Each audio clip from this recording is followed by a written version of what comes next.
I sat up, scanning the room for any sign of the boy whose name burned in my throat. Then my eyes landed on it, a crumpled white envelope on the nightstand beside me. My fingers shook as I reached for it, a strange unease settling in my chest. The scrawled handwriting made my blood run cold. It was from Ben Hansel, the bully who'd put me in this coma. Why would he send me a letter? Maya stood behind me, her fists clenched like she wanted to rip it away. I tore it open anyway, desperate to know what the boy who'd hurt me wanted. The note was stained with what looked like tears, his words dripping with guilt.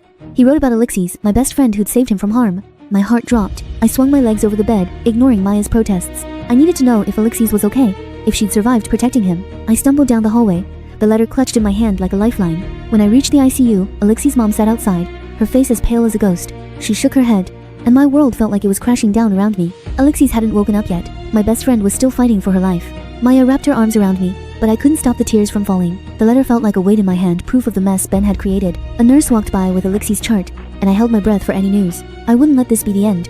I'd uncover every truth about what happened. We sat there for hours, waiting for any sign that Alexis would wake up. As the sun set, I swore I'd make things right for Alexis, for Ruben, for me. I woke up in a cold hospital bed, a crumpled envelope clutched in my hand. My head throbbed, and I had no memory of what had happened to me. The handwriting was familiar, too familiar. It was Ben's, my old bully. My hands shook as I tore it open, dreading what I might read inside. The words hit me like a punch. Alexis took a hit meant for Ben, and she's in a coma. Alexis? My best friend? She would never hurt anyone. Why would she save him? Maya burst in, holding me back before I could tear out of bed. I shook her off, screaming that I had to see Alexis right now. I stumbled down the hallway, ignoring the stares of nurses and doctors. I skidded to a stop at the ICU doors, my chest heaving with panic. The red warning light blared, a taunt that something was horribly wrong. I spotted Alexis' mom sitting outside, her face as white as a sheet. I fell to my knees in front of her, begging to know if Alexis was okay. She didn't need to speak. Her tears told me everything I feared. I crumpled to the floor, sobs racking my body. Alexis wasn't awake yet. She laid a gentle hand on my shoulder, trying to comfort me through her own pain. I stared at the ICU doors, praying with every fiber of my being for Alexis to wake up. Maya appeared beside me, offering a cup of water and a crumpled tissue. I took Alexis' mom's hand, and together we waited, clinging to any shred of hope. The waiting room fell silent, every second stretching into an eternity of fear and hope. I sat in the ICU waiting area, my heart heavy with worry for Alexis. Alexis' mom sat beside me, holding a crumpled old photo from our past. It was us at the beach, grinning like we had no worries in the world. As I traced her face, a flood of forgotten memories came rushing back. I remembered the day Ben attacked me, how Alexis jumped between us without fear. She didn't care about getting hurt, she only cared about protecting me. I snapped back to reality, my grip on the photo tightening with new resolve. I needed answers about Ben, why he'd hurt me, why he wanted to see Alexis. I walked to the nurse's station, my voice shaking as I asked about Ben's whereabouts. The nurse looked at me sadly, and I knew the news wouldn't be good. She told me Ben was in juvenile detention, locked away for what he'd done to me. But then she dropped a bombshell. Ben wanted to see Alexis when she woke up. Why would the boy who hurt me want to see the girl who saved him? My mind raced with questions I couldn't begin to answer. I walked back to the waiting area, more confused and conflicted than ever. I stared at Alexis' bright smile, wondering what she'd think of Ben's request. All I knew was that when Alexis woke up, everything would shift forever. I whispered her name, praying she'd open her eyes soon. Whoever Ben was now, I'd protect Alexis no matter what it cost me. The waiting felt endless, but I wouldn't leave, not until Alexis woke up. I stared at the ICU doors, waiting for any sign that Alexis was waking up. I traced the faint scar on Alexis' arm, in the photo proof she'd always protected me. Maybe Ben had changed. Maybe everyone deserved a second chance. I walked to the ICU doors, ready to stand guard until Alexis woke up. Whatever came next, we'd face it together, Alexis, Ben, and me. I walked home with a heavy heart, fear gnawing at every part of me. The familiar walls felt cold, like they could sense my growing panic. I collapsed onto the couch, my phone feeling like a lifeline in my hands. I scrolled through my phone, desperate for any sign of Ruben, any at all. But there was nothing. No photos, no texts, no trace he'd ever been there. Just then, my sister Maya appeared, holding a mug of hot cocoa. Her eyes were filled with worry, like she could read my fractured mind. She sat beside me, her voice soft, trying to piece me back together. I stared at our family photo, barely recognizing that younger, happier me. Then my phone buzzed, an unknown number lighting up the screen. My hands shook as I picked it up, fear and hope warring in my chest. It was from Ruben's sister. He was sorry he left, and he'd be back soon. My hands shook so bad I almost dropped it, tears stinging my eyes. Maya leaned in, her voice gentle, asking what had happened. I showed her the text, a small, shaky smile forming on my lips. She smiled, a quiet relief in her eyes, like she knew I needed this. Memories flooded in late nights on the roof, his laugh, the way he looked at me. That message was a lifeline, a promise that he wasn't gone forever. I took a deep breath, feeling the first spark of hope in weeks. But a part of me still wondered, would he really come back? And what had happened to him? I couldn't sleep, replaying Ruben's last words in my head. Then I spotted it, the sketchbook he'd hidden under my pillow. My hands trembled as I reached for it, scared of what I'd find inside. The first page, a drawing of me, on our roof, counting stars. Every page was me, laughing, drawing. Even the day I woke up from my coma. On the last page, a note. "You're not alone, even when you can't see me." Tears burned my eyes. I needed to know when he'd come back. I grabbed my phone, typing fast to Ruben's sister, "When is he coming home?" I hit send, my heart racing as I waited for a reply. I must have fallen asleep, still clutching my phone, waiting. The next morning, my phone buzzed, a reply from his sister. I jolted awake, grabbing my phone with shaking hands. The words hit me like a punch. "He's in Korea, won't be home for months." My chest tightened like someone was squeezing it. Months felt like forever. I collapsed onto the edge of my bed, tears finally spilling over. I grabbed the sketchbook, staring at our drawing on the roof. His smile looked so real, like he was right there beside me. I held the sketchbook to my chest, staring at the stars he loved so much. Months felt like an eternity, but I knew I'd wait for him. Then my phone buzzed again. "He misses you more than you know." I stepped back into my high school, and every eye was on me the second I arrived. Whispers followed me down every hall.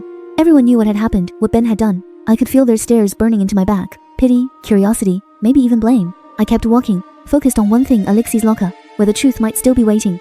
And then I saw at her locker, covered in notes. So many people cared, even when she couldn't see them. Each note was a tiny ray of hope. People had been writing to her every day. I reached out, needing to feel that connection, even if she wasn't here. But one note stopped me cold. It was from Fred and Patrick, Ben's old friends, my former bullies. I stared at their words, my mind racing. They were sorry? After everything they'd done? Before I could process it, the principal walked into my classroom, holding a stack of papers. She had an announcement that would change everything for Alexis, for me, for all of us. We were holding a charity event to help pay for Alexis' medical bills. But that wasn't the shocking part. The principal said the event was being organized by Fred and Patrick, the same boys who'd once laughed at my pain. I turned to look at them. They weren't the arrogant bullies I remembered. Just two scared kids, trying to make things right. The classroom buzzed with surprise. Even my classmates could see the change in them. I felt something shift inside me. Maybe they deserve a second chance. Just like Ben. I nodded at them, a small tentative gesture. They relaxed, just a little. Maybe we could all heal together. Hope was starting to grow here, in the most unexpected places. Even in this broken high school, I walked out of that classroom lighter than I had in months. The future felt less scary, more full of possibility. For the first time in a long while, I felt like maybe we could all get our second chance. Fred and Patrick were already hard at work, putting up posters for the event. They meant it. The poster had a silly drawing of Alexis, the kind she'd laugh at. It felt like a promise of better days ahead. Lunchtime at school, I thought it'd be just another quiet meal. Until two familiar figures approached, looking more nervous than ever. Fred and Patrick, they used to stand with Ben when he hurt me. Their hands shook as they stopped at my table, avoiding my eyes. I braced myself, knowing whatever they had to say wouldn't be easy. We want to help, Fred said, his voice barely a whisper. Patrick nodded, adding, "We know we messed up, bad." They held up flyers for a charity event for Alexis' medical bills. Ben told us we should do something to make it right, Fred explained. I stared at the flyer, my mind racing as I took it from them. Then Fred reached into his pocket, pulling out a crumpled envelope. "Ben asked us to give you this," he said, his voice softer. My fingers brushed the envelope. I knew that messy handwriting anywhere. Why would Ben want to see me after everything he'd done? They left quickly, like a weight had lifted off their shoulders. Alone again, I stared at the envelope, my hands starting to shake. I knew opening it would change things for better or worse. I took a deep breath, my heart pounding in my chest. Whatever he had to say, I knew I had to hear it. The cafeteria emptied around me, but I barely noticed. All I could think about was Ben's words. Slowly, I pulled back the flap, my fingers trembling as I read the first line. He wanted me to visit him at the juvenile detention center. I stood outside the juvenile detention center, my hands shaking so bad I could barely hold the visitor pass. The hall smelled like bleach and regret, every step echoing like a judgment against me. Through the thick glass, I waited for him, the boy who'd hurt me, and the boy I was here to see. Then he walked in. His hair was shorter, his face gaunt, like he hadn't slept in months. We sat in silence for what felt like forever. The glass between us felt like a wall I'd never break through. He stared at his hands, voice cracking as he finally spoke. "I'm sorry for everything." He talked about his dad, about being scared of being weak, about how he'd become the thing he hated most. I pulled out the photo of Alexis, the one from her hospital bed, bandages around her arm. "She saved me," he said, looking up. "I didn't deserve it. I still don't." His eyes filled with tears, and I saw the boy he used to be, hidden behind the bully. I slid the photo toward him. "She still cares. She wants you to be better, for yourself." He reached for it, but the glass stopped him. I saw the pain in his face, raw and real. "I'll be better," he whispered. "I'll earn her forgiveness. I'll earn everyone's." I stood up, ready to leave, not sure if I believed him, but something in his eyes felt different. As I turned to go, he yelled, loud enough for the guards to look. "Wait! I'll prove it! I will!" I froze, looking back at him. For the first time, I wanted to believe him. I wanted to give him a chance. I nodded, slow, so he could see it through the glass. "I'll be watching," I mouthed. He smiled, a small broken smile, but it was real, like a weight had lifted off his shoulders. I walked out of the detention center, the sun shining on my face. For the first time in months, I felt hope. Maybe second chances weren't just for me. Maybe they were for him too. Maybe for all of us. I held the photo tight, knowing that healing wasn't just for Ben. It was for all of us. As I drove away, I thought about the boy in the detention center, and the second chance we were all fighting for. After school, I rushed to the hospital again, just like every day this week. I'd spent every afternoon talking to her, filling the silence with updates from school. Today, I told her about Fred and Patrick's plan. They wanted a bake sale for her bills. They even drew little cookies on the flyers. It was weird seeing them this nice. That's when I sawed her finger, just barely, twitching against the sheets. I froze, my voice catching in my throat. Could she actually hear me all this time? I leaned in, whispering her name, scared to break this fragile moment. Her eyelashes fluttered, and for a second, I thought I imagined it. Then, her eyes fully opened green, tired, but there, looking right at me. I grabbed her hand, tears burning my eyes. She was awake. She was actually awake. Her lips moved, and a hoarse voice came out. The first thing she asked?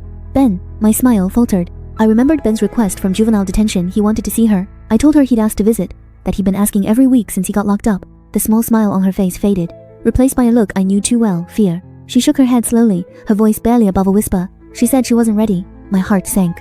Was Ben's second chance already slipping away before it even started? The room fell silent, only the beep of the monitor breaking the quiet. The sun set outside, streaking the floor with orange light, and I felt so helpless. I picked up Ben's apology letter. The paper still crinkled from being held so many times. I wondered if there'd ever be a day when they could both heal from all this pain. Then her hand wrapped around mine, gentle but firm, like she was trying to say she wasn't giving up either. I smiled back, even though it felt wobbly. Maybe healing just took more time than we thought. I brought Alexis to the hospital garden, hoping fresh air would ease her mind. It was quiet here, a small escape from the sterile hospital rooms. I had something to give her. Ben's letter, full of guilt and hope. Her fingers trembled as she took it, unsure what to expect. We sat in silence, the letter heavy between us. She carefully opened it, her breath held tight. His words were messy, raw, full of regret for all he'd done. Her face softened as she read, anger warring with sympathy. She held the letter tight, struggling with her decision. I watched her, holding my breath, hoping she'd give him a chance. Finally, she looked up at me, her eyes full of doubt. She nodded, quiet but firm she'd see Ben. A weight lifted off my chest, healing felt possible now. Just then, I saw Drake standing at the garden gate, holding something. He walked over, a gentle look on his kind face. He held out a stack of drawings, all portraits of Alexis. Her eyes widened. He'd been drawing her this whole time. He said Ben drew every day, trying to show he'd truly changed. She reached for one, her fingers brushing the paper gently. In that moment, I knew healing wasn't just possible, it had already begun. I woke up to the beep of monitors, my mind a blank void of forgotten memories. My sister Maya sat beside me, her eyes red-rimmed like she'd been crying for days. Her warm hand covered mine, and a name burst from my lips like I'd lost it forever. Ruben. The name felt familiar, yet I had no clue who he was. I was baking cookies with Maya for the charity event, totally focused on the dough. Little did I know, a text was about to flip my entire world upside down. My phone buzzed in my pocket, sending a jolt through my tired body. I wiped flour off my hands and pulled out my phone, my heart beating a little faster. It was from Ruben's sister. She sent a photo of him standing in front of a Korean temple. His smile was just the same as I remembered, messy black hair falling in his eyes. The second I saw that photo, something snapped inside my head. Memories flooded back, sitting on the roof with Ruben, counting stars until dawn. He'd point out constellations and draw them in his sketchbook right next to me. He told me I was his favorite star, the brightest one in his sky. My hands started shaking so bad I could barely hold my phone. I dropped the spoon, the clatter echoing through the quiet kitchen. Maya turned to look at me, her face filled with worry and confusion. Tears started pouring down my face, tears of joy, of relief, of everything I'd lost. I remembered every single moment, every laugh, every whispered secret, every star we drew. I whispered his name, like I was afraid I'd break the spell if I spoke too loud. Mia came over and hugged me tight, saying nothing, just letting me cry. I stared at his face, finally remembering everything I'd forgotten. The cookies forgotten, the charity event didn't matter anymore. I held that phone like it was the only thing keeping me anchored to reality. I sat down on the floor, my legs giving out under me, still staring at his face. In that moment, I knew nothing would ever be the same again. I wasn't just Laura anymore. I was the girl who'd sat on the roof, counting stars with Ruben. And somewhere out there in Korea, Ruben was thinking of me too. For the first time in months, I felt whole again, like I'd found my way home. The gym was bursting with energy. Our charity event for Alexis had finally begun. Fred and Patrick ran the bake sale, grinning like they'd forgotten how to worry. And then there was Alexis here, in person, with her arm in a sling, but smiling bright. I pushed through the crowd, my heart light for the first time in months. For the first time, I let myself believe we were going to get through this together. Then Drake arrived, carrying something that silenced the room. Ben's drawings of Alexis. One by one, students stopped to stare. They'd never seen this gentle side of Ben. He's actually really talented, someone whispered, and no one argued back. Games went on, 2 ring toss, basketball shootouts, all raising money for Alexis' bills. I stood there with hot cocoa and felt something I'd almost forgotten, genuine hope. Alexis and I sat chatting, like all our pain had just melted away. For a few hours, we weren't broken kids, we were just kids, having fun. Fred brought me free cookies, on the house, he said, grinning like he meant it. Alexis walked to the drawings, her eyes softening as she studied each one. He'd drawn her laughing, saving him. He saw her the way we all should have. In that moment, I knew Ben wasn't the only one getting a second chance, we all were. The donation box filled fast. Everyone wanted to show Alexis she wasn't alone. It wasn't just money, it was proof we'd all chosen to be better. We stood together, watching the chaos, and for the first time, I felt whole. We'd been through hell, but we'd come out stronger, kinder, ready for whatever came next. As the sun set, we began to pack up, but none of us wanted the day to end. Drake handed me one last drawing, Ben's gift for us, to remember this day. I spent Sunday at Alexis' place, waiting for the call that would change everything. We were glued to that couch, waiting for Ben's weekly call like it was our lifeline. Alexis flipped through Ben's sketches, drawings of her, Not just the girl who saved him. She said he saw her, really saw her. Not just the hero, but the girl underneath. In that moment, I knew we'd made the right choice giving Ben his second chance. Just then, my phone buzzed. An unknown number, my heart skipped a beat. I picked it up, wondering who could be texting me at a time like this. It was Ruben's sister. Ruben is coming home next month. He wants to surprise you. My hands started shaking so bad I almost dropped my phone. He was really coming home. Alexis saw my face and smiled. She knew exactly what this meant to me. I flashed back to that night on the roof, counting stars with him like we had all the time in the world. He'd always drawn me, even when I couldn't remember half of our memories. Back in the present, I couldn't hold back the tears. He was finally coming home. I typed back, "Tell him I can't wait." My voice was shaking with excitement. Alexis pulled me into a hug. We had both found our second chances, in our own ways. The sun was setting outside, painting the sky in orange and pink. For the first time, I felt hope. A minute later, her reply popped up. "He'll be there." My heart felt like it was going to burst. I stared out the window, thinking about all the things I wanted to tell Ruben when we saw each other. I placed my hand on my chest, thinking of the star we'd always drawn together. He was coming home. We sat there, waiting for Ben's call, and for the day Ruben would walk through that door. Our second chances were just beginning. Ben had left a dried flower in his sketchbook, a small reminder of his love for Alexis. Alexis held the flower gently. She knew Ben was worth every second of her wait. Just then, my phone buzzed again. It was Ben. His weekly call had finally arrived. Alexis took the phone, taking a deep breath. This was her moment, her second chance. She answered the call, and I could hear Ben's warm voice through the speaker. We had all found our way back. I stepped back into high school, expecting whispers something totally different happened. Fred and Patrick, Ben's old friends, waved at me like we'd always been buddies. I froze. These were the guys who'd once laughed as Ben hurt me. My feet carried me down the hallway, drawn to something bright on the wall. Ben was getting out. In 2 weeks, he'd have his second chance. The date stared back. He was so close to freedom. Then I saw him, Hansel, Ben's dad, talking to the principal. His face was cold. No doubt he wasn't here to congratulate Ben. Maya was waiting for me, her face tight with worry. She pulled me into a corner, her voice low and urgent. Hansel threatened to cut off Ben's money if he stays with Alexis. My blood ran cold. This was Ben's worst fear come true. I thought of Ben in juvie, broken and desperate. He's not backing down. Hansel never does when he wants something. Hansel stepped out of the office, his gaze sweeping the hallway. His eyes locked on me. I could feel his hatred through the distance. Maya stepped in front of me, her voice steady. "He can't hurt us here." Students rushed past, laughing. No one knew the storm brewing above us. I thought of Alexis, still recovering. This would break her too. I wouldn't let Hansel take Ben's second chance away. Not after everything. We walked out together, already planning how to help Ben. The sky was gray, matching the weight in my chest.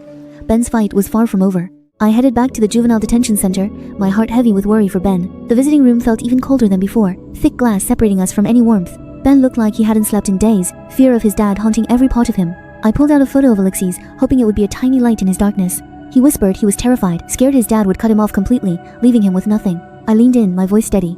"You don't need him. You have Alexis, and you have us." Tears welled in his eyes, like he couldn't believe someone cared enough to fight for him. He clutched the photo to his chest, a flicker of resolve, finally breaking through his fear. When our time was up, I walked out, my heart heavy, but finally holding a spark of hope. Drake was waiting for me outside, his face calm but his eyes showing clear concern. He told me he'd been talking to Ben, already making plans to keep him safe from Hansel. He offered to let Ben move in with him, no more fear, no more control from his father. I stared at him, relief flooding me. Ben would finally get the safe home he deserved. We shook hands, a silent promise to stand together and protect Ben no matter what. I glanced back at the center, knowing Ben's life was about to change in ways he could never imagine. As I walked to my car, the weight on my shoulders felt lighter than it had in months. Ben wasn't just a former bully anymore. He was one of us, family. I gripped the steering wheel, determined to help him build the new life he deserved.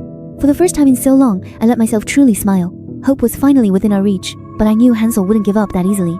The real fight to keep Ben safe was only just beginning. Back inside, Ben stared at the photo, his fear slowly being replaced by a newfound strength. That night, Drake went home and started preparing a room for Ben, making sure he'd feel welcome. I called Alexis to tell her the news, her voice filled with relief when she heard Ben would be safe. She told me she couldn't wait to see him, to tell him how proud she was of his courage. I went to my roof that night, staring at the stars, knowing we were finally on the path to healing.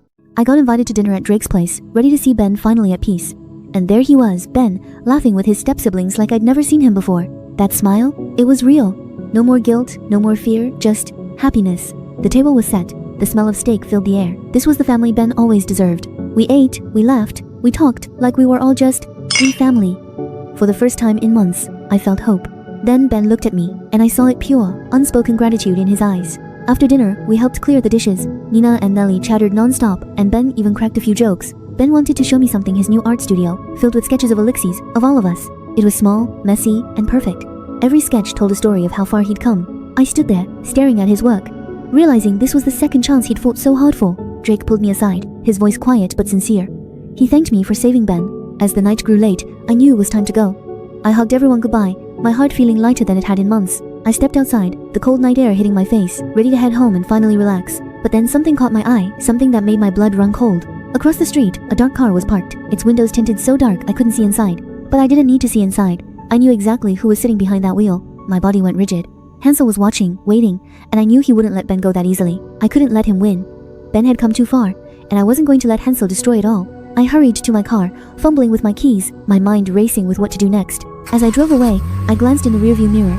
The dark car was still there, watching us all. I walked into school that morning, and the first thing I saw made my blood boil. Every inch of the hallway was plastered with them hateful lies about Ben. They called him a coward, a weakling. But I knew exactly who was behind this. Before I could tear one down, Fred and Patrick came rushing over, rage burning in their eyes. They tore the lies down one by one, their hands shaking with a fury I'd never seen before. "We won't let him get away with this," Fred said, his voice tight with anger. Patrick nodded, his jaw set. "We're not letting Hansel hurt Ben again, not on our watch." We marched down the hallway together, determined to put an end to Hansel's games. When we reached the principal's office, I knocked hard, my heart pounding in my chest. The principal opened the door, and his smile faded when he saw our faces. "We need to talk about what's been happening to Ben," I said, slamming the torn flyers on her desk. We told her everything, how Hansel was trying to ruin Ben, to turn everyone against him. The principal slammed her fist on the desk. "This is unacceptable. I'll handle it immediately." As we walked out, Fred and Patrick seemed relieved, but I couldn't shake the feeling of dread. Hansel wasn't the kind of man to give up easily. I knew this wasn't over. The whispers still filled the hallways, and I knew Hansel's lies had already taken root. I pulled out my phone, ready to text Ben, to tell him we were fighting for him. But then I hesitated. What if this just made him feel worse, like he was a burden? Fred put a hand on my shoulder. "He needs to know we're on his side, Laura, always." I sent the text, "We're with you no matter what." And as I hit send, I swore I wouldn't let Hansel win. Not this time. I walked into Drake's house, not knowing what heavy truth I'd find inside. The usually cozy living room felt suffocating with unspoken tension. Ben sat frozen, his phone glowing with cruel, anonymous messages attacking him.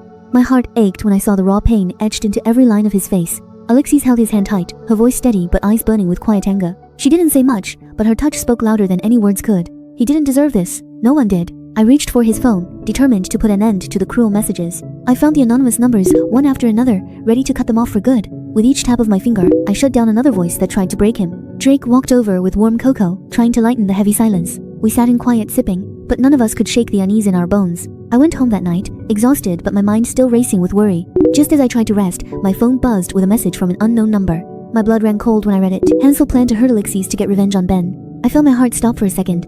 This wasn't just about words anymore. My hands shook so bad I could barely hold the phone steady. I glanced out the window, and my worst fears felt even more real. My heart hammered against my ribs, loud enough for me to hear. I fumbled to dial Alexis' number, desperate to warn her before it was too late. Each ring felt like an eternity, my mind racing with all the worst possibilities. When she picked up, my voice cracked as I spilled the terrifying truth. I told her everything, my voice shaking with fear and urgency. We hung up quickly, already planning how to keep her safe. I wasn't going to let Hansel hurt anyone else. Not this time. I gathered everyone at my house that night. Hansel wasn't going to stop, and we had to protect Alexis. Maya, Ben, Alexis, Fred, Patrick, everyone who mattered was there, ready to fight back. We spread out the school map, marking every spot where Hansel could strike. Patrick would walk Alexis to class every single morning, never leaving her side. Maya would check Alexis' locker every morning, searching for anything out of place. Ben would create a list of emergency contacts, everyone we could trust, to help in a crisis. Alexis didn't want to be a victim anymore. She was ready to fight with us. Fred slammed his hand on the table. "We won't let him hurt her, not again." Patrick stood beside him, just as determined. "We're with you, all the way." I squeezed Alexis' hand. "We're family now. Family protects each other." We put our hands together, a circle of strength that nothing could break. But then Ben pulled me aside, his face pale with a fear I recognized all too well. "I lost my brother to him," he whispered. "I can't lose Alexis too." I put my hand on his shoulder, trying to give him the strength he gave me. "We won't let that happen," I told him. "We're all in this together, and we won't lose anyone else." I looked at all of them, and I knew we could do this. We were no longer just kids fighting for ourselves. We were a team, a family, and we were going to protect what was ours. Alexis squeezed Ben's hand, silent support that meant more than any words. As we left, the night felt less scary. We weren't alone anymore. I touched the star necklace around my neck. Whatever came next, we were ready to face it together. We launched our protection plan, determined to keep Alexis safe at all costs. Fred and Patrick walked Alexis to class, their eyes scanning every shadowed corner. I checked Alexis' locker, my heart thudding with every small sound. Alexis moved slowly, her arm still weak from the bullet wound we'd failed to prevent. Ben stood guard at the gate, watching every face that passed through the entrance. The locker was empty, no signs of threats, no hidden dangers we'd missed. Alexis reached her classroom, Fred and Patrick lingering to watch her enter. Ben's jaw tightened as a black luxury car slowed down at the curb, familiar to us all. My phone buzzed violently in my pocket, a text from Ben that made my blood run cold. The screen read, "Hansel is at Alexis' house with her mom." Our worst fear was realized. I ran down the hallway, my mind screaming we'd been watching the wrong target all along. Every step felt like lead, as I realized our mistake could cost someone their life. Ben was already running to his car, his face pale with fear for Alexi's family. Fred and Patrick spotted me running and immediately followed, knowing disaster was coming. I jumped into the passenger seat, my voice shaking as we sped away from the school. The car peeled out of the parking lot, no sirens blaring, but panic ringing in our ears. Ben's hands gripped the steering wheel so hard his knuckles turned white with rage and fear. I stared out the window, praying we weren't too late to save Alexi's mother. We'd focused all our attention on Alexi's, forgetting the people she loved more than anything. The car raced through the streets, every second bringing us closer to the truth we'd ignored. Ben told me he'd seen Hansel's car earlier, a mistake we'd brushed off as nothing. My stomach twisted as I realized how close we'd come to losing everything we cared about. We skidded to a stop outside Alexi's house, jumping out before the car even stopped moving. The front door was ajar, and we could hear voices raised in anger inside Hansel's voice, cold and cruel. We burst through Alexi's front door, and the scene inside made my blood run cold. Hansel was yelling at Alexi's mom, his face twisted with rage, but she wouldn't back down. Ben stepped forward, his voice cold and sharp, finally standing up to his father. "I'm done being your puppet," he shouted, every word heavy with years of pain. Hansel lunged at him in a rage, but Fred and Patrick tackled him to the floor before he could strike. I fumbled for my phone, my hands shaking as I called the police, begging for help. Hansel struggled against them, his eyes locked on Ben with pure hatred in his gaze. Seconds later, police sirens wailed outside, their red and blue lights flashing through the windows. The police walked in, and Hansel went still, his face pale with fury but powerless. The cops put handcuffs on him, the metal clicking shut like the sound of a prison door closing. Ben stood off to the side, his face calm, like a weight had finally lifted off his shoulders. As they let him out, Hansel turned to Ben, his voice cold with a threat. "This isn't over," he snarled. "I'll get you back for this." Ben stared back, his voice steady and sure. "No," he said. "It is." The door closed behind them, and we all let out a breath we didn't know we were holding. I walked over to Alexi's mom, squeezing her hand, trying to offer some comfort. She gave me a tired smile, her eyes red from crying, but there was relief in her gaze. Ben stood by the window, watching the police car disappear, his silhouette lonely but unbroken. I looked at Ben, and I knew he'd finally broken free from his father's shadow. For the first time in months, the air felt light, like we'd all been given a second chance. Fred clapped Ben on the shoulder, and Patrick nodded, showing they were on his side now. Ben's mouth twitched into a small, almost imperceptible smile, like he might finally be okay. Alexi's mom brought out hot drinks, and for a moment, the house felt like home again. The steam rose from the mugs, carrying with it a sense of quiet hope we hadn't felt in a long time. As night fell, we sat there together, knowing that this was just the start of our second chances. The weight we'd carried for years finally lifted. Hansel was behind bars, and we could breathe again. For the first time in forever, Ben didn't have that haunted look in his eyes. It was like the boy he used to be had finally come back.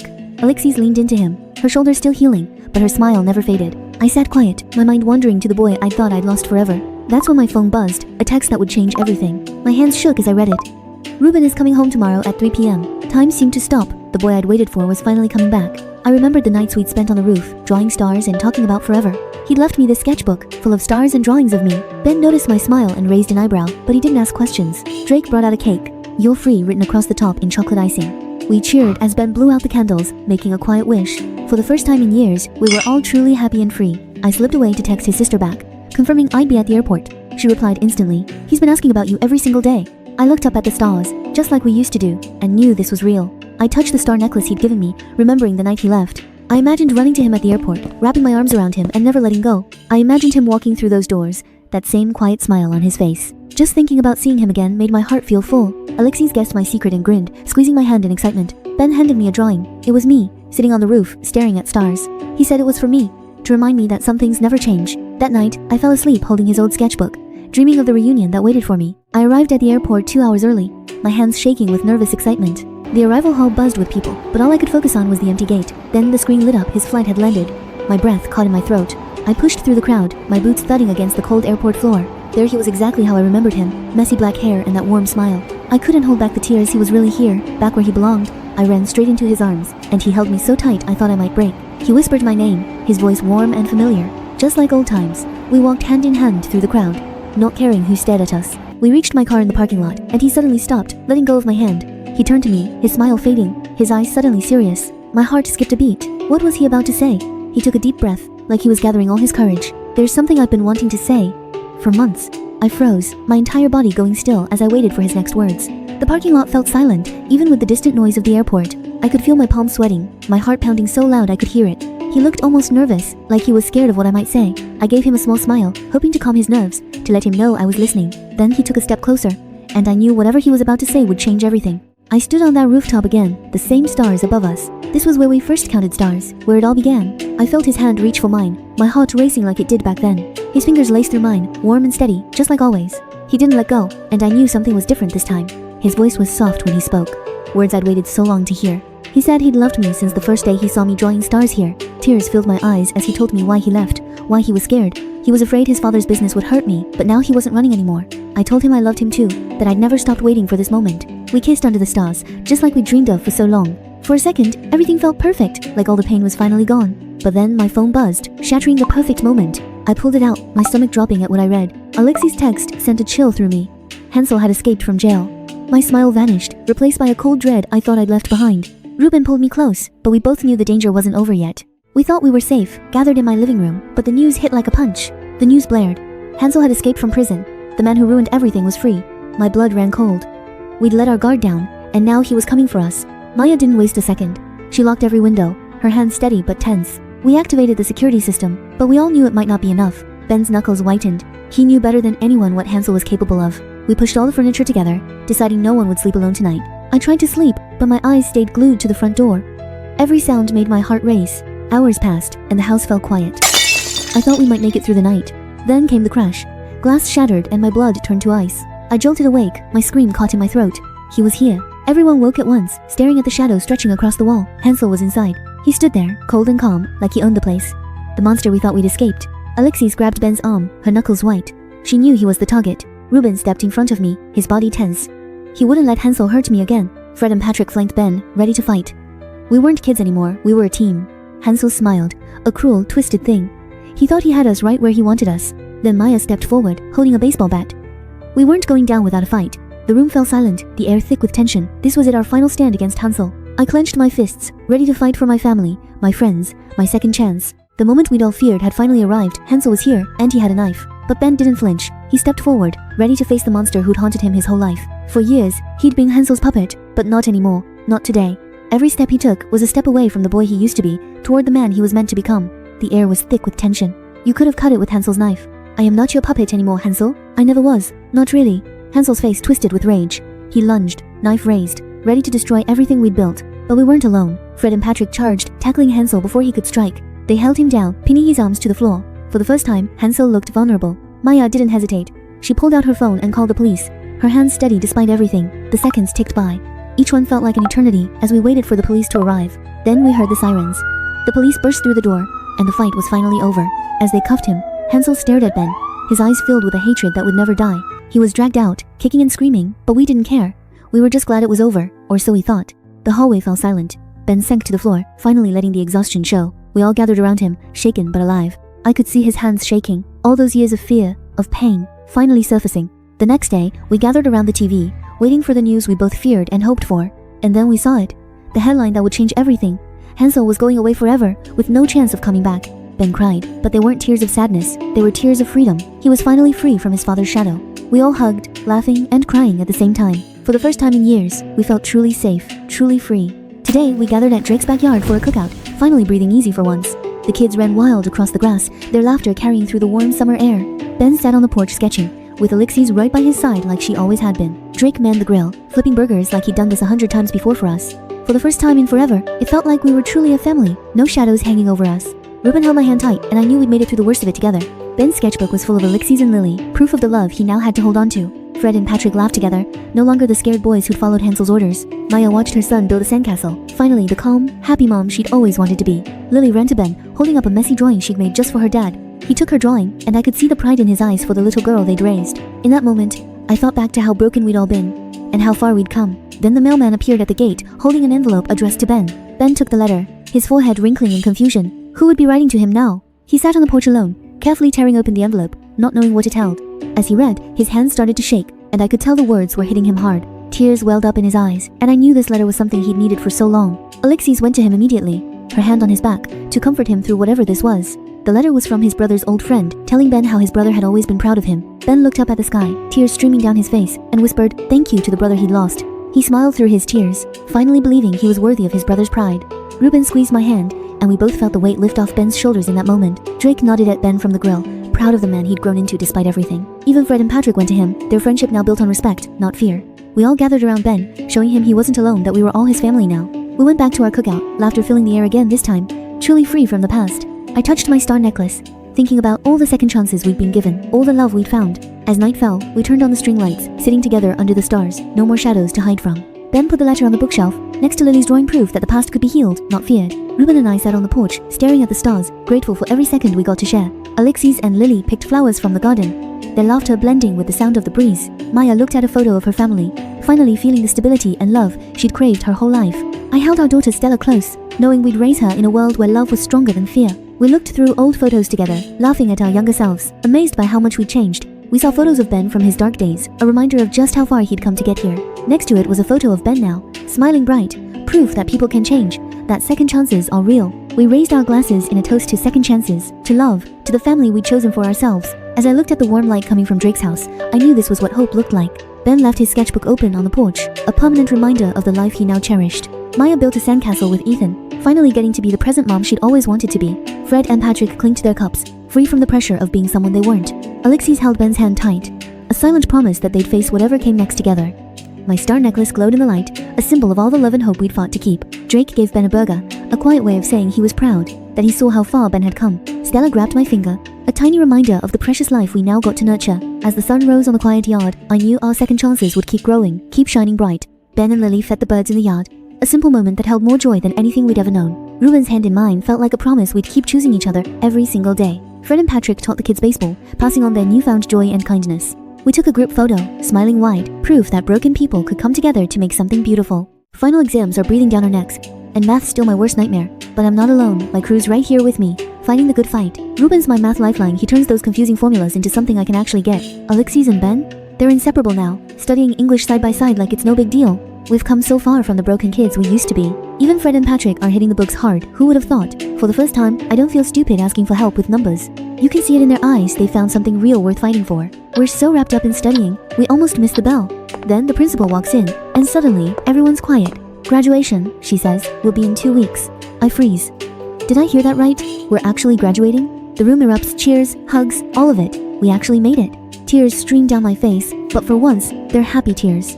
Ruben pulls me into a hug, and I can feel how proud he is. Fred and Patrick high-five like they just won the lottery. We all did, in a way. As we pack up our books, I can barely believe this is real. Ruben and I walk down the hallway, holding hands like we don't have a care in the world. We've been through hell and back, but we're here, we're alive. And in 2 weeks, we'll close this chapter and start something new. For the first time, I don't feel scared about what comes next. Because I know whatever happens, we'll face it together. Standing on that auditorium stage, I finally understood what second chances truly meant. Ruben was in the front row, cheering me on like he always did. Backstage, Alexis and Ben were waiting, giving me silent support. When I finished my practice speech, I walked straight to them. For the first time in months, we all felt like we belonged again. My speech was about second chances, about how we can heal even after the worst. Ruben had brought his sketchbook, like he always did, to capture every moment. That microphone had become my voice, the way I could finally tell our story. While we waited for the real ceremony, Ben sketched us like he always did. Later that night, my phone buzzed with a text from an unknown number. I stepped outside to read it, my stomach twisting with unease. It was from Hansel's lawyer. He was dying, and he wanted to see Ben. My heart dropped. I knew this would tear Ben apart. I went back inside and told them, and the room went silent. Ben stared at the floor, his face full of pain and conflict. Alexis took his hand, telling him he didn't have to go if he didn't want to. After a long silence, he looked up, his eyes filled with resolve. I need to say goodbye, he said, his voice steady despite the pain. We hugged him tight, letting him know we'd be there no matter what. That night, Ben left to face the man who had hurt him so much for one last time. Alexis and I stood there watching, our hearts heavy but hopeful. Later, he texted me back, saying he was ready to face this. Alexis squeezed my hand, and we both knew this was part of his healing. As we walked home, the campus felt quiet, like it was holding its breath. I stood in that cold hospital room, staring at the man who destroyed so much of our lives. Ben's face was calm, but I could see the years of pain hiding just beneath the surface. His once powerful hands were now thin and trembling, a shadow of the man he used to be. I watched Ben, waiting for the words that would finally break this cycle of pain. Then Hansel spoke, his voice a ragged whisper I barely recognized as his. I'm sorry, he said. I was scared of being alone, scared of losing control. Ben didn't flinch, he just stared, like he was finally seeing the broken man beneath the cruelty. I forgive you, Ben said quietly. But I'll never forget what you did to us. Hansel's eyes closed, like a weight had finally lifted from his soul. Ben sat down beside the bed, his face calm for the first time in years. He was free. I placed my hand on his shoulder, knowing this was the end of a chapter we'd both needed. The monitor beeped once, then went silent. Hansel was gone. Ben didn't cry.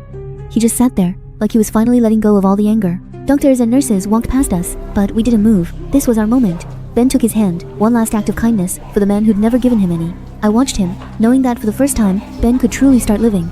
The room was quiet, but it wasn't the heavy silence we'd known before. It was peaceful. I saw a small smile on Ben's face, like he was finally home. We walked out of that hospital together, the sun shining on us like a new beginning. We'd survived the dark, and now we were ready to embrace the light that waited for us. After all the broken pieces and hard days, graduation day was finally here. I stood with my classmates, my best friends, right by my side.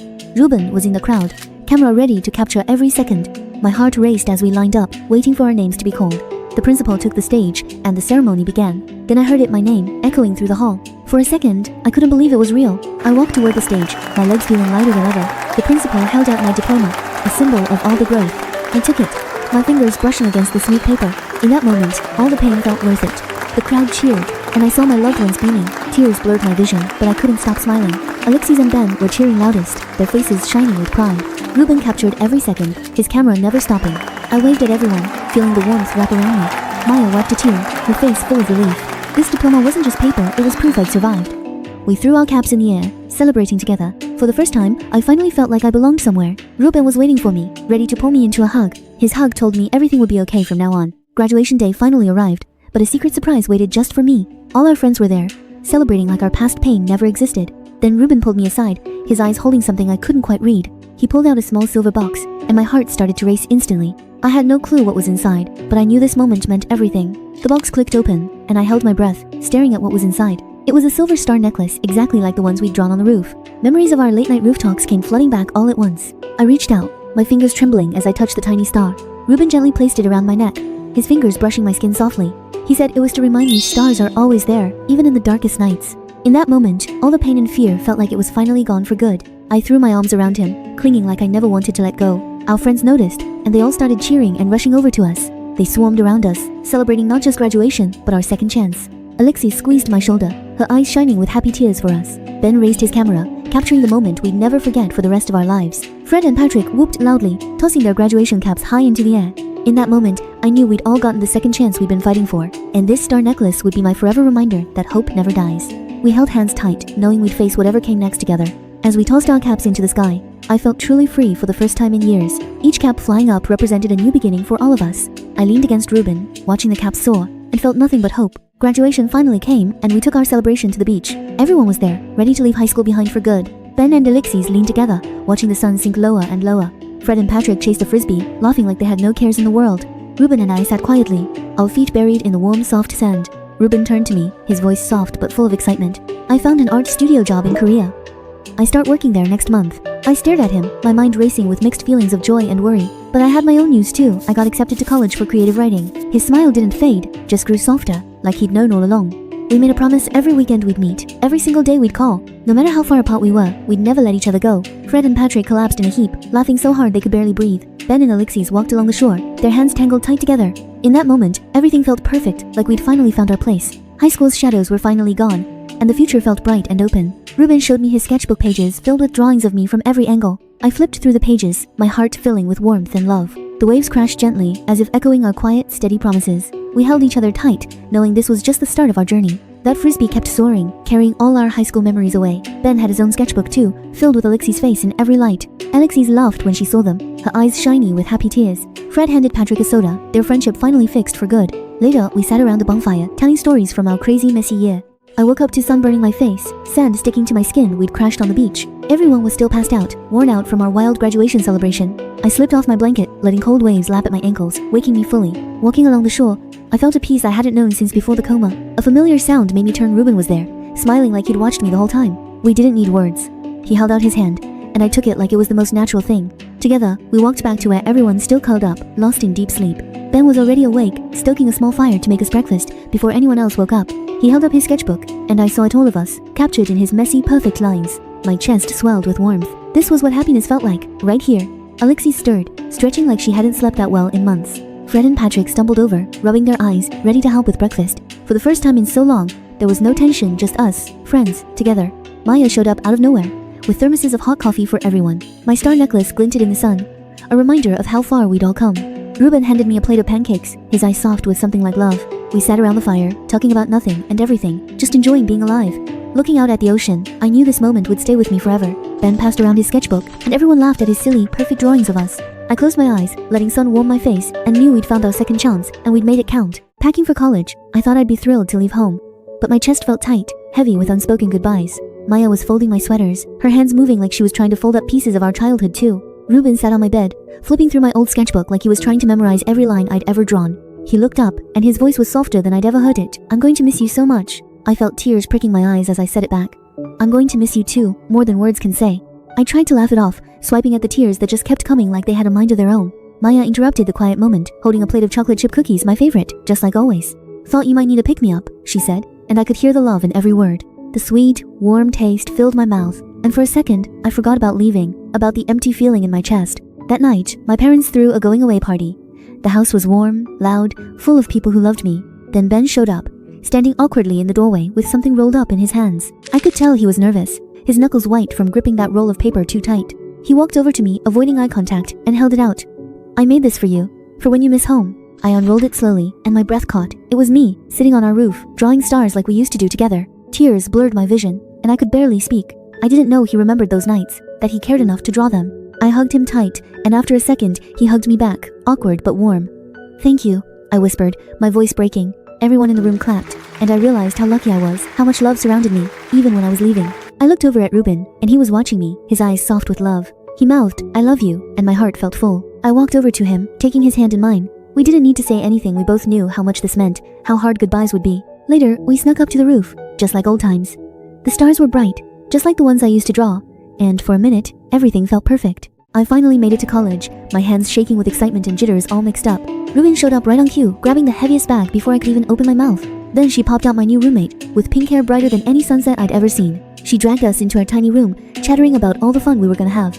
Our room was small but cozy, and Ruben immediately started unpacking like he lived here too. He even placed my star necklace on the desk, like he knew how much it meant to me. Lila brought me an iced coffee, grinning like she already knew all my little quirks. Then Ruben checked his phone, and I saw that sad little flash cross his face. He had to go, and suddenly our cozy little room felt a little too quiet. We hugged by the door, and I didn't want to let go, like if I held tight, time would stop. He waved one last time before turning the corner, and I stood there staring at the empty hallway. For a second, that old loneliness crept in, like I was back in that hospital bed all alone.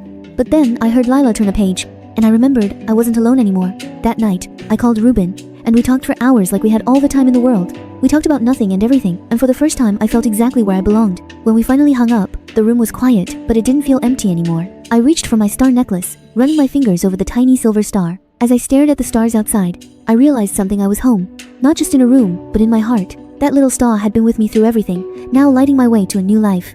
I fell asleep with a smile on my face, knowing whatever came next, I'd be okay. I was munching pizza with Lila in the cafeteria, totally unaware the surprise was right around the corner. My new roommate Lila and I were chatting about our first week, enjoying greasy cafeteria pizza. Then I looked up, and my heart stopped. I could barely believe my eyes.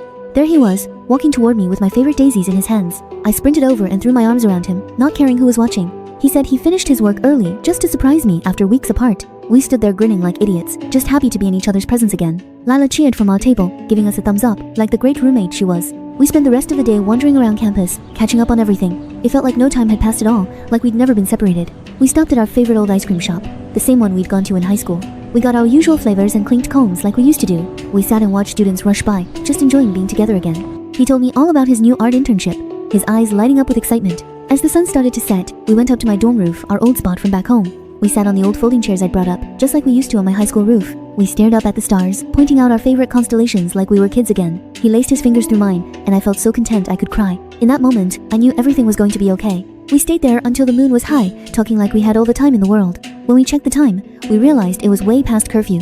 We sprinted back to my dorm, laughing like we were skipping class in high school. I gave him one last hug at the dorm door, already dimming at the thought of him leaving. He waved and told me he'd be back first thing the next morning. As I walked back to my room, I couldn't stop smiling. This weekend was perfect. Art class was just another quiet day until I spotted a familiar face across the room. It was Fred we'd lost touch since graduation, and now he was here studying graphic design. We walked over to each other, and he hit me with news I never saw coming. Ben and Alexis, they're engaged. I nearly dropped my paintbrush when he said it. I fumbled for my phone, fingers shaking. I had to hear this from Alexis herself. The phone rang once, twice, then her voice came through, bubbling with excitement. She told me Ben had made her a ring drawn it, actually, in his sketchbook. Said it was better than any diamond proof how far he'd come since high school. I could picture Ben sitting for hours, sketching every curve just for her. Then she asked the question I'd been waiting for. Would I be her maid of honor? I said yes before she even finished asking like there was any other answer. As I hung up, I realized how far all of us had come from broken kids to this, full of hope. Fred showed me his latest designs. Turns out he's pretty good at this graphic design stuff. Told him he should start his own studio someday. He'd definitely kill it. We started reminiscing about high school, all the chaos, all the changes we'd been through. I told him about Maya's new job and Ruben's art projects. We really were all growing up. I showed him the starry sky I was painting for Ruben, something we'd always loved. Someday, we'll sit on a roof again, just like high school, and count all those stars. Fred shook his head, said he never thought any of us would end up this happy. As he left, I stood there with my painting and my joy, wondering what amazing thing would happen next. I came home for the weekend, ready to help my best friend with her wedding. Alexis and Ben were already on the couch, flipping through wedding dress magazines. Ben never let go of Alexis' hand, like he was scared she'd disappear again. Outside, Drake grilled burgers while his kids ran around the yard, laughing like there was no tomorrow. It felt like the first normal day we'd had in years. No chaos, no fear. Alexis had found the perfect dress, a simple white gown with lace sleeves. Ben had designed the invitations himself, filled with sketches of Alexis. We spent hours talking about the big day, from the flowers to the first dance. Drake brought us burgers, already perfectly cooked like he'd read our minds. The kids brought Alexis wild flowers, yelling that they were her wedding flowers. Alexis teared up, like she never thought she'd get to have a normal wedding. As the sun set, we all gathered in the living room, talking about everything and nothing. Then Ben and Alexis turned to me, their faces suddenly serious. Ben pulled out a crumpled piece of paper, a poem he'd written about second chances in love. They asked me to read it at the wedding, like I was the only one who could do it right. I was shocked, but I knew I couldn't say no. This was their story, and I was honored to tell it. I told them I'd write the perfect version, one that captured every bit of their love. Later that night, I sat on the roof, staring at the stars, and started writing. I wrote about pain, about fear, about love that grew from the broken places. And for the first time in a long while, I knew everything would be okay. We all had our second chance. I'm in the library, pouring my heart into a poem for Alexis and Ben's wedding. Ruben's right beside me, helping me tweak every word to make it feel real. Every line needs to hold all the love and redemption we've fought for. He points out a phrase that doesn't quite capture the hope we found. We spend hours, making sure every word tells our story of second chances. I want this poem to be a gift, something they'll cherish forever. When he hands back the draft, I can already tell it's perfect. My star necklace glows a little, like it's approving too. That night, I head to Alexis' house, nervous to read the poem out loud. Alexis opens the door, her face lighting up when she sees me. We sit on her couch, and I take a deep breath before I start reading. My voice shakes a little at first, but I keep going. I can see her eyes start to water before I even finish the first stanza. Tears start rolling down her cheeks as I read about her saving Ben. When I finish, she grabs my hand, too emotional to speak at first. She finally says, "This is our story, every single word." I feel tears in my eyes too, knowing we've captured everything. I look down at my star necklace, and I know what I need to do next. On the way home, I stare up at the stars, making a promise to myself. I'm going to tell stories of hope, of second chances, of love that heals. Ruben and I met Alexis and Ben at the city park that Saturday. I didn't know this day would bring such sweet surprises. Ben pulled out photos of our wedding venue, a rustic barn. Decorated with flowers and fairy lights, it looked magical. Alexis' face lit up with pure joy. Then Ruben showed me something he'd been working on, a sketch of me, focused on writing, from the library. He said I looked most beautiful when I was serious. My heart felt so full, I could barely speak. We spent the afternoon laughing and sharing stories. As the sun set, I caught a glint of my star necklace. I thought about how far we'd come since that hospital bed. That night, I had a vivid dream about waking up in the hospital. I was that scared girl again, lost and confused. Maya was there, but everything felt fuzzy and distant. I jolted awake, my heart pounding in my chest. I reached for my star necklace, feeling its familiar shape. Outside, the stars were bright, just like the night we first counted them. I realized how far I'd come, how much I'd healed. Ruben stirred beside me, and I smiled, feeling at peace. Those broken pieces of my past? They'd made me whole, and I knew our story was only just beginning. We're finally here, the wedding of the year, in a rustic barn full of magic. I'm in my light blue bridesmaid dress, watching everyone take their seats. My hands are shaking. This day means more than words can say. Then she appears, Alexis, looking like she stepped out of a fairy tale. Ben's eyes are filled with tears. He never thought he'd get this second chance. When their hands meet, I hold my breath. This is the start of forever. Now it's my turn to read the poem I wrote just for them. I wrote about second chances, about love that grows from pain. I look out, everyone's eyes are red. The words hit close to home. Alexis smiles through her tears. This is exactly what she deserves. The ceremony ends, and everyone cheers. Love wins today. Then Ruben finds me, holding out his hand for a dance. We dance slow, surrounded by music and laughter. He leans in, whispering that he has a surprise for me. My eyes widen. What could he possibly have planned? He pulls out a small box with a star, just like the ones we drew on the roof. Around us, the party goes on, but all I can focus on is him. My heart's racing. What's inside that box? I glance over at Ben and Alexis. They look so at peace. He opens it, and I see it, a silver star necklace, just like we talked about. I thought the wedding was the best moment of my life, until Ruben pulled me aside. As we walked toward the roof, I recognized that familiar glow in the sky. The stars were exactly the same as the ones we'd drawn on Robert's roof years ago. Ruben led me to the edge, his hands trembling slightly, something I'd never seen before. In that moment, I had no idea what he was about to do. Then he dropped to one knee, and my heart skipped a beat. The silver star ring in his hand glowed, matching the necklace he'd given me. Tears welled up in my eyes. I never thought this moment would come. All the years of waiting, of wondering, they all made sense now. Laura, will you marry me? I've loved you since the day we counted stars on that roof. I nodded, tears streaming down my face, and whispered, yes, 1,000 times yes. The ring slid onto my finger. Perfect, just like our story. He pulled me into his arms, and I knew my heart was finally home. In that embrace, all the pain, all the fear, melted away. Below us, our friends had gathered, cheering as they watched our moment. Alexis was clapping so hard her hands must have hurt. Ben smiling beside her. Maya was wiping tears from her eyes, Drake's arm around her shoulders. We were all connected, all part of this beautiful, messy story. The stars on my neck and finger glowed, a promise of forever. As we stared at the stars, I knew my life was finally complete. Our hands intertwined, a bond nothing could ever break. Leaning against him, I felt peace I'd never known before. I walked through the front door, my hands shaking with what I was about to say. Mom was in the kitchen, humming like she had no idea what was coming. I pulled out the star ring, my voice barely steady. "Mom, I'm engaged." Her hand flew to her mouth, tears spilling before she even spoke. She pulled me into a tight hug, whispering, "I'm so proud of you," over and over. Her tears fell on my hand, warm and real, like all the love she'd always given me. Maya stood in the doorway, camera ready, a soft smile on her face. "Wait till you see Mai," she said, holding out her own engagement ring. My eyes went wide. Maya, engaged too? We were both starting new chapters. We posed for a photo, 3 generations of women with our own happy endings. Later that night, Ruben and I climbed up to the roof where it all began. We sat down, staring at the city lights stretching out before us. He laced his fingers through mine, silent but full of promise. My star necklace glinted in the dark, a reminder of how far we'd come. I looked up at the stars and said, "I want a home with a roof like this, forever." He smiled that soft smile of his, saying, "Then that's exactly what we'll have." I leaned against his shoulder, and for a moment, everything felt perfect. He pointed to a bright star above us.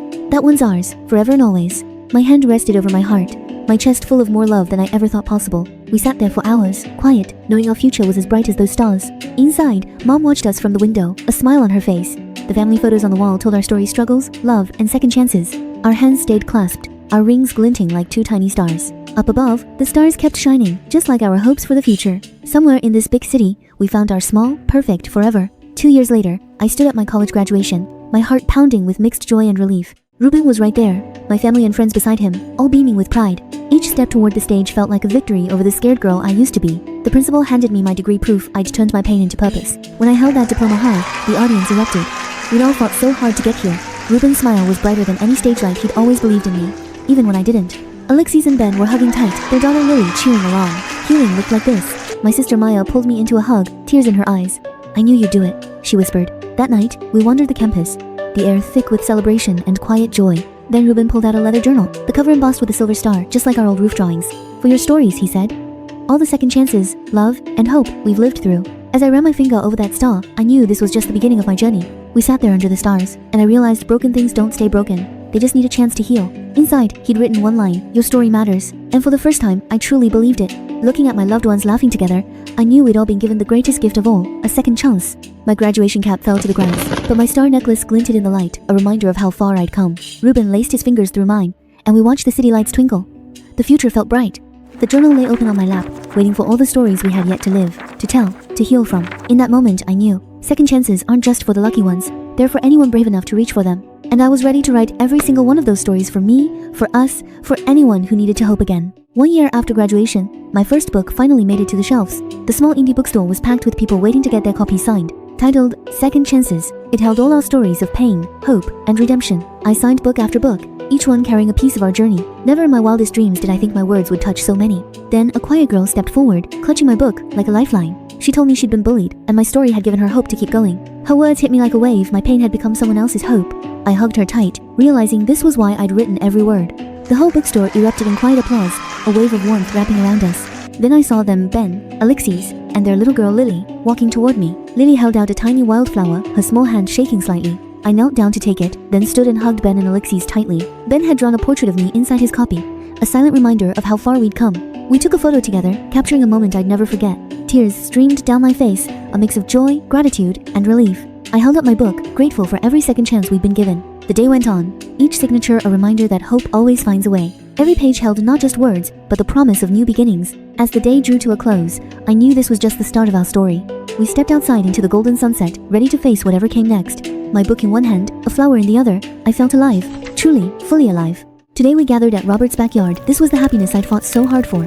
Everyone who'd once been broken was here, finally, whole together. Lila, my old college roommate, couldn't stop playing with my star necklace. Ethan and Mia were building a sandcastle, their laughter filling the air. Ben was sketching our family portrait, his focus softer than I'd ever seen it. His sketch captured every smile, every moment of this perfect day. Drake, Fred, and Patrick were manning the grill, the smell of burgers making my stomach growl. I sat with Ruben, leaning against his shoulder, and let the peace wash over me. Our hands intertwined, his star ring matching my necklace, proof of how far we'd come. We were no longer the broken kids from high school, we were a family. Mia gave Ethan a seashell, and his grin lit up his whole face. Alexis brought Ben a lemonade, and their quiet connection made my heart warm. Lila told me about her new job, and I realized how much we'd all grown. The burgers were almost done, their aroma mixing with the smell of fresh grass. Drake flipped the burgers with the same care he'd always shown us. Everyone gathered around, ready to eat and share more stories. Lila took a huge bite of her burger, moaning about how good it was. Ethan ran off with his burger to show his sandcastle, Mia right on his heels. We ate, we laughed, we remembered the hard days that led to this. As the sun set, I knew this was what second chances looked like: love, family, and forever.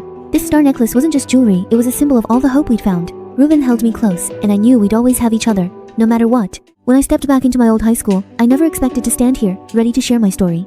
The auditorium looked just like I remembered, packed with kids full of curiosity and nerves. Walking toward the stage, my hands shook a little. This was where my second chance began. As I reached the podium, I took a deep breath, staring out at all those young faces. This was my chance to pass on the hope someone once gave me. My voice trembled a little as I started, telling them about the girl I used to be. I told them about the pain, the guilt, and the second chance that changed everything. I didn't hold back about the mistakes I made, and how I learned to forgive myself. The room went quiet, every kid hanging on every word I said. I could see it in their eyes. They recognized parts of their own stories in mine. Then I saw him, a boy in the back, his hand trembling as he raised it. My heart ached. This was a kid carrying a weight I knew all too well. When he spoke, his voice was quiet, but everyone in the room heard him. I used to be a bully, he said. How do I make up for the hurt I caused? I didn't answer right away. This wasn't a question with a simple fix. I walked to the edge of the stage, leaning down so he could hear me clearly. Start small, I told him. Find the people you hurt and apologize, truly apologize. I could see the weight lifting a little from his shoulders as he nodded. But don't stop there, I added. Choose kindness every day, even when it's hard. The room filled with quiet murmurs. Kids were thinking about their own choices, their own second chances. When I looked back at him, his eyes were shining. He'd found the hope he'd been searching for. That's why I was here, to be the light someone had been for me once. I finished my speech, and the room erupted in applause, loud, warm, full of hope. But the real win wasn't the applause, it was the kid who found his courage that day. Kids swarmed me after, sharing their own stories, their own struggles. One girl hugged me crying, saying my story had given her hope to keep going. Then he came over the boy who'd asked the question, his notebook in hand. He'd written down every word I said, plus his own plan to make things right. I squeezed his hand, telling him I believed in him, that he was already doing the hard part. When he walked away, he was standing taller, like a weight had been lifted off him. As I walked through the school grounds, I thought about how far we'd all come. This book wasn't just words, it was proof that second chances were real. I thought about the girl I'd been, scared and broken, standing on that roof years ago. Now I was here, whole and happy, passing on the light I'd been given. Second chances aren't just for us, they're for everyone who's brave enough to take them. And I was so grateful I'd gotten to be part of this boy's second chance. As I left the school, I felt lighter than I had in years. I knew I'd be back. There were always more kids who needed to hear this story. This was just the beginning of passing on hope. And I couldn't wait to keep sharing, keep being that light for others. After years of searching, we finally found our perfect little cottage. Boxes everywhere, dust in the air, but this felt like home the second we walked in. This old sketchbook? It held every memory we almost lost. Ruben was hanging our wedding photos, proof we'd made it through the darkest nights. The house started to feel like ours. One box, one photo, one purr at a time. When the sun set, I climbed up to the rooftop that sold us on this cottage. The sky was full of stars, just like the night we first fell in love on that old rooftop. In that moment, I realized something I'd been chasing for years. I pulled out my journal, ready to write down the truth I'd finally found. Home isn't a place. It's the people you love, the memories you make, the hope you hold on to. Just then, Ruben joined me, bringing the warmest drink on the coldest night. He sat down beside me, and his hand in mine said everything words never could. Together, we watched the stars, and I knew we'd finally found our way home. I finished writing, closing the book on years of wandering. Ruben kissed my forehead, and for the first time, I felt completely, utterly home. This little cottage wasn't just walls and a roof, it was our forever. Even our cat knew this was where she belonged. As we headed back inside, I knew this was just the start of our story. And for the first time in my life, I couldn't wait for tomorrow. Because home isn't where you start, it's where you finally get to stay. I rushed to the hospital, my heart racing. Mia had just welcomed her baby girl, Mia. I could barely contain my excitement. I'd been waiting for this day for months. There she was, holding tiny Mia, her face tired but glowing with pure love. I leaned in, my fingers brushing Mia's tiny cheek. She was so perfect. Then Ruben walked in, holding a special gift for our new little family member. A teddy bear with a silver star stitched on its chest, our symbol of hope, passed on. Maya placed it beside Mia, her smile widening. This gift meant everything to us. Suddenly, Mia's tiny fingers curled around mine, and I felt a surge of something familiar. Ruben pulled me close, his voice soft as he spoke words I'd been waiting to hear. Someday, we'll have this, he said. A little one to hold, to love, to tell our stories to. I laughed through tears, noting this was the future we'd fought so hard for. As we watched Mia sleep, I thought about all the stories we'd tell her one day. Streams of sunlight filled the room, wrapping us in a warmth that felt like promise. Maya stroked Mia's hair, whispering about the joy and chaos of motherhood. The star on the teddy bear glinted in the light, a reminder of all our second chances. I handed Maya a glass of water, grateful we could be there for her in this special moment. Ruben stood by the window, smiling at the city below. We were finally building the life we wanted. I placed a hand on my stomach, already daydreaming about our own little one. Mia's tiny mouth moved, like she was already dreaming of warm milk and lullabies. In that moment, I knew our story of hope wasn't over. It was just beginning a new chapter. Our hands locked together, silent promises passing between us. We'd do this together. Maya pulled out her phone to snap a photo, freezing this perfect moment forever. Today, I brought my second book to the city book fair, ready to share more stories of hope. Little did I know, my first book had already rewritten someone's entire life. A teary woman approached, clutching my first book like it was her lifeline. Her steps felt heavy, like each one was a victory she'd fought tooth and nail for. Before she spoke, I could feel the weight of the pain she'd overcome. She said my first book gave her the courage to leave her abusive partner. Now she has a beautiful family, a life she never thought she'd deserve.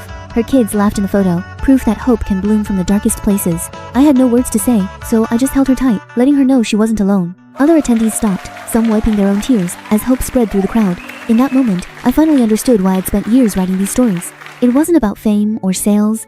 It was about being a voice for those who couldn't speak. She said she'd been waiting for this book to keep her hope alive. I signed her book, telling her she was the brave one, not me. As she left, her smile was brighter than any spotlight at the fair. I stood there, holding my books, feeling more purpose than I ever had before. People kept coming, each with their own stories, their own quiet battles. A little girl asked if she could be a writer too, to share her own hope. That's when I knew the chain of hope would never be broken. As the sun set, I packed up, grateful for every second chance we'd all been given. Every word I write is a promise. You are not alone, and you deserve hope. This is why I write, to turn pain into hope, and strangers into family. Who would have thought we'd all be back here, after everything we've been through? The gym's exactly how I remember it. Chaotic, loud, full of old memories. Then I saw them, Fred and Patrick, with their kids running around like we used to. And there was Ben and Alexis, with Lily all grown up, just like us. Lily was drawing stars, just like I did when we were kids here. It felt like seeing a little piece of my own past, right in front of me. She held up her drawing, proud as can be, just like I used to feel, showing Ruben my stars. We laughed, we cried, we told stories we haven't shared in years. When the sun set, we moved to the beach, just like we used to sneak out to do. The fire crackled, sending sparks up to join the stars above us. The kids ran after the waves, their laughs mixing with the sound of the ocean. Ben and Alexis looked at Lily like she was their whole world, and in a way, she was. Ruben squeezed my hand, and I knew we'd all made it, through every dark moment. We roasted marshmallows, just like we did back in high school, only this time, we had nothing to hide from. Fred and Patrick joked about how much parenthood had changed us, how we'd all grown up. I stared at Lily's stars, and I thought about all the stars I'd drawn, all the dreams I'd had. We took a photo, all of us, together to remember this night forever. Looking up at the stars, I realized our story wasn't over, not by a long shot. Every spark from the fire felt like a reminder our stories were still being written. Ruben pulled me close, and I knew no matter what comes next, we'll face it together. Ben and Alexis watched Lily sleep, their faces soft with love, proof that second chances are real. I traced the stars on Lily's drawing, and I felt it hope, still burning bright. As the night wore on, the world grew quiet, but our hearts were full, more full than they'd ever been. I volunteered at the library today, reading my book to a group of kids. I wasn't sure how they'd react, but they crowded around right away. Their eyes went wide as I started reading. They were hooked instantly. Then one little girl with curly hair stood up and walked toward me. She held out a drawing, her little hands trembling a little. It was a star, bright, glowing, just like the one on my necklace. She said she loved my star necklace, that it made her feel brave. The other kids clapped, and she ran back, grinning from ear to ear. I held that drawing close, my chest feeling warm and full. As the sun set, we said goodbye, their waves still in my mind. When I got home, I sat at my desk, that drawing still in my hands. I needed to write down what I was feeling, before I forgot. I wrote about hope, how it feels like it can spread, like magic. I wrote that hope is contagious, that it passes from person to person. I looked out at the stars, thinking about all those kids. I placed the drawing next to my books, a reminder of this perfect day. Those books started with my story, but now they're part of so many others. I held my daughter close, knowing she'd carry that hope too, someday. Her tiny hand grabbed my star necklace, like she could feel that magic too. Ruben walked in, and I knew we were all part of this chain of hope. He sat down beside us, and we watched the stars together, quiet and warm. I wrote one last line. We're all part of the story, every single one of us. Outside, the stars were bright, and I knew hope would keep shining, always. There she was, my little Stella, with Ruben's messy hair and my blue eyes, perfect in every way. Our tiny cottage was suddenly bursting with love, laughter, and everyone who'd become my family. Alexis pressed her handiwork into mine, stars, stitched into every stitch, just like our old roof drawings. Ben had been sketching while we waited, and when he showed me, my heart felt so full I could barely breathe. In that moment, I realized our hope wasn't just for us anymore, it was passing to a whole new generation. Ruben's face softened as she wrapped her tiny fingers around his our girl, already wrapping us around hers. Mia brought her own gift, another star-stitched teddy, like the one we'd given baby Mia. Hope really does keep spreading. Drake brought hot cocoa, and Fred and Patrick showed up with a pile of stuffed animals we'd never need, but would cherish anyway. As she slept, I traced her messy black hair and thought about all we'd survived to get here. Ruben squeezed my hand, and I knew he was thinking the same. We'd built something worth fighting for. That night, our tiny house echoed with stories and laughter, proof that broken things could mend into something brighter. I peeked at Ben's sketchbook later. Stella wasn't alone. She was already part of a whole big messy family. When Alexis brought Lily in to meet her new friend, I saw it. Our circle was only getting bigger, our hope spreading wider. Lily reached out and touched her hand, and neither of them cried, just two little souls, already connected. When we took that family photo, I realized this was what second chances were really about, building something you'd never let go of. I traced my star necklace, matching the stars on her sweater, our symbol, now on the next generation. Ruben tucked her in, kissing her forehead, and I knew our story was just starting a whole new chapter. Later, we sat on our old roof watching the stars, just like we used to, only now. We weren't alone anymore. As we sat there, I felt a tiny flutter, our second chance family, already growing again. That little cottage, once full of shadows, now glowed with light, proof that love and hope could turn any darkness into home. I'm writing my third book, one that belongs to all our kids now. Ruben's right beside me, helping me polish every word. Stella's 6 months old now, our little star in this big world. We've come so far, from that scared girl in the hospital to this. But this book, it's not just ours, it's theirs too. The stories are about Lily, Ethan, Mia, all of our little miracles. Lily's already showing Ben's artistic flair, drawing every chance she gets. Ethan's full of energy, just like his mom Maya was back in high school.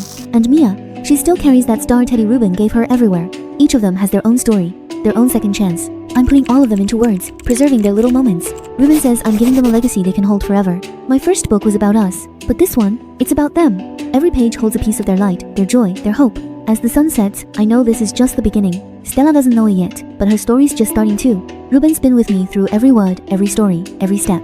The star bracelet Ruben gave me, it's a reminder we're never alone. This book isn't just ink and paper. It's our promise to them, and we'll keep writing. For every child who needs a story to hold on to.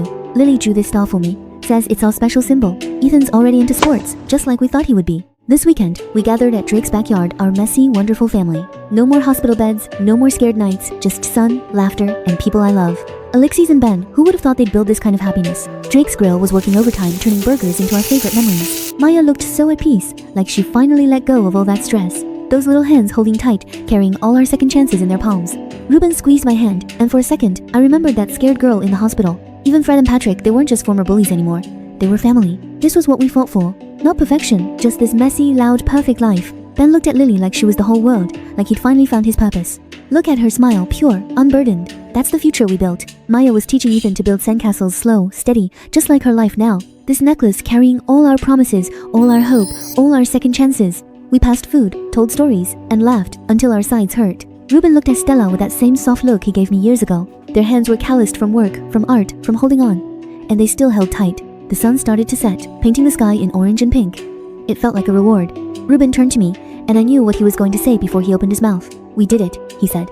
And for once, I didn't just hear the words, I felt them. We did it, I echoed, together. And we'll keep doing it, for as long as we live. That little star sticker? It's our promise, to keep shining, no matter what. Even the cleanup felt like a gift. No rush, no pressure, just quiet company. Life's smallest moments are the ones that stick with you, the quiet, gentle ones. As the stars came out, we lit a fire, talking about everything and nothing at all.